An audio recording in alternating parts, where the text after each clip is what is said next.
قاری صاحب یہ بتائیں ہمیں کہ بنیادی جو ترمیم تھی وہ کیا تھی جس پر اعتراض تھا آپ کو؟ کیا چیز گورنمنٹ چاہتی تھی، یعنی مسلم لیگ چاہتی تھی منوانا یا منظور کرانا، جس کی وجہ سے باقاعدہ کہا جناب جو حیدر صاحب ہیں ان کے سینیٹر، انہوں نے کہا کہ جی مجھے تو ایسے دکھایا ہی نہیں گیا، وہ کاغذ اور دستخط کرا لیے گئے۔ تو کیا چیز مسلم لیگ یا وزارت قانون آپ سے کرانا چاہتی تھی منظور، اور آپ نے اس کو ریجیکٹ کیا اور پھر اس نتیجے پر پہنچے جو آج سامنے آیا؟ یہ جو کل جو بحث چڑھی اس پہ تو یہ تھا کہ الیکٹورل ریفارمز ہو رہی ہیں۔ الیکٹورل ریفارمز کا کام کافی عرصے سے شروع تھا اور اس پہ ساری جماعتیں ایک مشترکہ کمیٹی بنی ہوئی تھی، بہت ہاؤسز کی، اس پہ کام کر رہے تھے۔ اس پہ بہت ساری شکوں کے جتنا بھی پورا ایکٹ ہے، الیکشن ایکٹ ہے، اس کی ایک ایک شک کو دیکھا گیا کہ بھئی پریکٹیکلی کام جب شروع ہوا، جب لا قانون بنا تھا تو اس کی روح کیا تھی، عمل ہوا تو اس پہ کیا کیا رکاوٹیں آئیں، ناؤ واٹ ٹو ڈو، اس میں کیا بہتری لائی جا سکتی ہے۔ یہ کام پی ٹی آئی کی گورنمنٹ کے دور سے شروع تھا۔ اب جب یہ بل بنا، یہ بل کی شکل میں آیا تو اس کے اندر کوئی جدید بھی اگلے وقت کی ضرورتیں بھی آ گئی ہیں کہ ہمیں جو ہم نے کیئر ٹیکر گورنمنٹس کا دائرہ کار محدود کیا ہوا ہے اس کو بالکل محدود نہیں رکھنا چاہیے، اس میں کچھ ونڈو دینی چاہیے، وہ ضروری عمل ہے۔ اور ہو سکتا ہے اس کا تعلق اس سے بھی ہو کہ آئی ایم ایف کی جو معاہدہ ہے اس کی عمل درآمد کے لیے کچھ اختیارات ان کے پاس ہونے چاہیے۔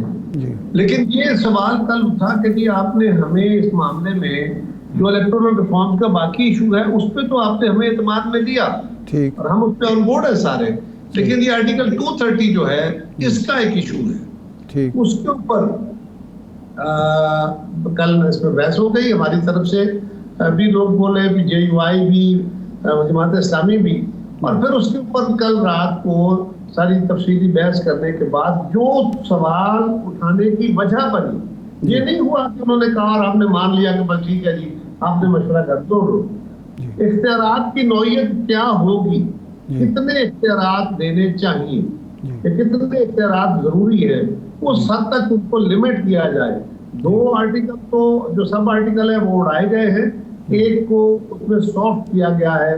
میں کیونکہ ہاؤس میں اس طرح نہیں بیٹھتا جی، مجھے اس کی ساری تفصیل کا نہیں پتا، لیکن جو میجر تحفظات تھے وہ بڑی حد تک ایڈریس ہوئے ہیں اور جماعتوں نے اتفاق سے اس کو ووٹ دیا۔ صحیح۔ اچھا قاری صاحب، یہ جو ہو گیا اچھا ہوا، لیکن ایک معاملہ چل رہا تھا اسحاق ڈار صاحب کی نامزدگی کا، اور آپ کے حوالے سے یہ بات چل رہی تھی کہ شاید زرداری صاحب چاہتے ہیں کہ پیر پگاڑا صاحب کو صدر وہ بنا دیا جائے، نگران وزیر اعظم۔ تو یہ کہاں تک سیریس موو تھی اور کہاں ایک کائٹ فلائنگ تھی؟ کیونکہ جن لوگوں نے یہ خبر دی انہوں نے بھی اصرار کیا کہ یہ وزیر اعظم آفس سے خبر نکلی۔ دوسرا احسن اقبال صاحب اور محمد زبیر صاحب نے، احسن اقبال صاحب تو سیکرٹری جنرل ہیں مسلم لیگ کے، انہوں نے کہا کہ بالکل یہ بہترین انتخاب ہوگا جناب اسحاق ڈار صاحب کا۔ تو مسلم لیگ اس پر یہ کیوں چاہتی تھی کہ اسحاق ڈار صاحب کو نگران وزیر اعظم بنایا جائے؟ ارشاد صاحب، پہلی گزارش یہ ہے کہ میں نے بالکل نہیں کہا کبھی بھی کہ آصف زرداری صاحب کی تجویز تھی یا خواب خیال تھا کہ پیر پگاڑا صاحب کو بنایا جائے۔ میرا تو کبھی ایسا کوئی بیان نہیں۔ آپ کا نہیں ہے، بالکل نہیں ہے آپ کا، یہ تو میں نے نہیں کہا۔ میں نے یہ ضرور کہا کہ یہ سیاسی آفسز ہیں وزیر اعلیٰ یا وزیر اعظم کا، اور ہائیسٹ آفسز ہیں وزراء کے، یہاں پہ سیاسی لوگ بیٹھنے چاہیے۔ جس طرح مختلف فیلڈز کے، جوڈیشری کے اندر، فوج کے اندر، سول ایڈمنسٹریشن کے اندر، سب جگہوں پہ ٹرینڈ لوگ اپنے اپنے کام کرتے ہیں۔ یہ سیاست بھی سیاسی ٹرینڈ لوگوں کا کام ہے، اور یہ آفس سیاسی ہے، یا سیاسی لوگوں کو بیٹھنا چاہیے۔ اتفاق رائے کے اوپر بہت سارے سوال ہوئے، اس کا بھی جواب دیا گیا۔ تو یہ جو سوال تھا کہ اسحاق ڈار صاحب کا، یہ کسی سنجیدہ طرف سے نہیں آیا، اس کے اوپر سوال اٹھائے گئے۔ مطلب کل بڑی بحث تھی، اتفاق سے میں پہلے سن نہیں سکا تھا، پھر میں نے کل اسپیشلی وہ سنا، ڈار صاحب کی انٹرویو میں ان سے سوال ہوا کہ اگر آپ کو وزیر اعظم بنا دیا جائے قائم مقام، یہ ان کا خیال نہیں تھا لیکن ان پہ سوال ہوا، اگر آپ کو قائم مقام وزیر اعظم بنا دیا جائے انہوں نے جواب دیا نہیں بھائی یہ مہربانی کریں آپ کسی اور کو بنا دیں. جی جی پھر سوال کیا ان پہ کہ نہیں فرض کریں آپ پہ یہ ذمہ داری ڈال دی جاتی ہے, آپ کو یہ پابند کر دیا جاتا ہے, ذمہ داری ڈال دی جاتی ہے, تو پھر آپ کیا کریں؟ تو انہوں نے نیچرلی یہی کہنا تھا, انہوں نے کہا جی مجھے آج تک جو ذمہ داری دی گئی ہے میں نے آسان طریقے سے نبھانے کی کوشش کی ہے, اور یہی میرا وتیرہ ہے, میری کوشش ہے, باقی اللہ مالک ہے. اب اس کو یہ کہا گیا کہ جنہوں نے ڈینائی کیوں نہیں کیا, یہ اس طرح کی. لیکن اس میں قاہرہ صاحب اس میں احسن اقبال صاحب کی سٹیٹمنٹ ہے, اس میں زبیر عمر صاحب کی سٹیٹمنٹ ہے. احسن اقبال صاحب میں بھی سوال ہوا کہ جی اسحاق ڈار صاحب وزیر اعظم ہو سکتے ہیں, تو انہوں نے کہا بڑی بہتر چوائس ہو سکتے ہیں.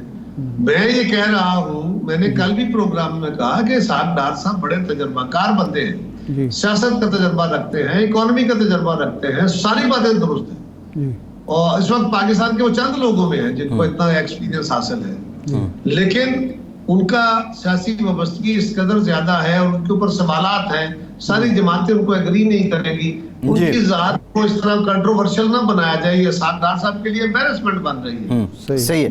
تو یہ نام ایسے ہی اٹھا تھا, اور اب یہ بہرحال یہ بھی ڈیبیٹ اوور ہو چکی ہے. اچھا صحیح ہے. اچھا قاہرہ صاحب ایک تاثر یہ بھی ہے کہ شاید الیکشن یہ اسمبلی ڈیزالو ہونے کے 90 دن میں بھی نہ ہو سکیں, اس میں کس حد تک صداقت ہے؟ اور دوسرا جو شروع میں نے پوچھا تھا کہ اگر نگراں وزیر اعظم کو ہنگامی نوعیت اور روزمرہ کے اختیارات کے متعلق اختیارات مل گئے ہیں, تو اس کا دائرہ کار کیا ہے, اور کیا اس کو جو تاثر دیا جا رہا ہے الیکشن کے التوا کا, یہ اسی سلسلے کی کوئی کڑی تو نہیں ہے؟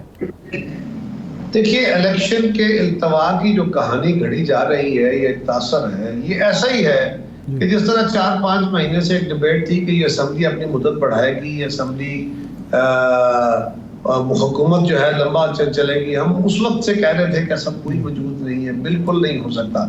پھر جواب دیا گیا کہ دیکھو نا جی پنجاب میں بھی تو ہوا ہے نا, گواں کے ٹیکر لمبے عرصے کے لیے KPK میں ہوا ہے, اس کی بھی ہم نے وضاحت کی کہ بھائی وہ ایک اور صورتحال ہے, وہاں مڈ ٹرم انتخاب کے لیے بدریتی کی بنیاد پہ اسمبلیاں توڑی گئی, اور اس کو چیف منسٹرز نے بھی کہا کہ یہ درست نہیں ہے. اس کو عدالت کے اندر بھی ڈیبیٹ ہوئی, بینچ ٹوٹتے رہے, بنتے رہے, میڈیا کے اندر بھی, پارلیمان نے بھی اس کو مسترد کیا, ساری جماعتوں نے ماسوائے PTI. سو اس کی ایک اور صورت ہے, اور یہ بھی طے تھا, ہم کہہ رہے تھے کہ اگر ایک صوبے کے اندر الیکشن ہوتا ہے اور بڑے صوبے کے اندر الیکشن ہوتا ہے تو یہ پاکستان کے ساتھ جاتی ہوگی, اس پہ بڑی خوفناک بحث چلے گی.